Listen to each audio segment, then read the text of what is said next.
សូមស្វាគមន៍មកលោកស្រីមកកាន់កម្មវិធីពីនេះពីនោះពីទីផ្សារដោប្រាក់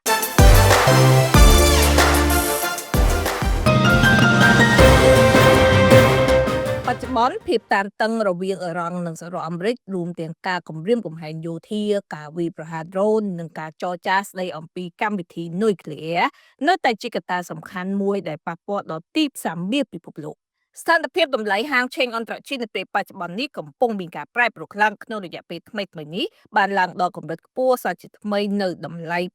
$5,600ក្នុង1អោនដែលក្នុងមួយតម្លឹងមាសមានតម្លៃ$6,746នៅចុងខែមករាដោយសារការគំរាមកំហែងការវាយប្រហារដ្រូននិងការព្រួយបារម្ភជាមួយអ៊ីស្រាអែលបានជំរុញឲ្យតម្លៃមាសមានការកើនឡើងខ្លាំងដែលវិនិយោគិនស្វែងរកទ្រព្យសម្បត្តិដែលមានសុវត្ថិភាពគឺជាមាសប៉ុន្តែនៅថ្មីៗនេះនៅថ្ងៃទី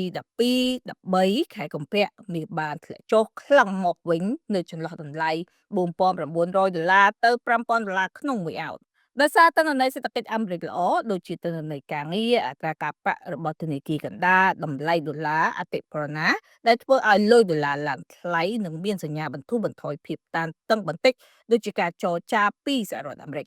បច្ចុប្បន្នតម្លៃមាសអន្តរជាតិ Spot Gold មានតម្លៃ$4,940ទៅ$4,970ក្នុង1អោនដែលក្នុងមួយតម្លឹងមាសចន្លោះតម្លៃ$5,951ទៅ$5,987ក្នុងមួយតម្លឹងប្រទេសកម្ពុជាតម្លៃមាសក៏បានផ្លាស់ប្ដូរតាមទីផ្សារពិភពលោកដែរដោយមួយតម្លឹងលក់ចេញក្នុងតម្លៃ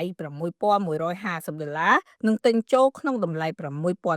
សរុបសេចក្តីមកភាពតានតឹងជាមួយអារម្មណ៍នៅតែជួយរក្សាក៏ដូចជាជួយជំរុញឲ្យតម្លៃមាសមានឱកាសក្នុងការឡើងថ្លៃជាបន្តបន្ទាប់បើទោះបីជាមានការប្រែប្រួលខ្លាំងក្នុងរយៈពេលខ្លីក៏ដោយស្វែងយល់ពីរបៀបកក់ហាងឆេងអន្តរជាតិតាមរយៈប្រព័ន្ធធនាគារទំនាក់ទំនងនេះខ្ញុំឥឡូវនេះដើម្បីទទួលបានការបង្រៀនដែលឥតគិតថ្លៃ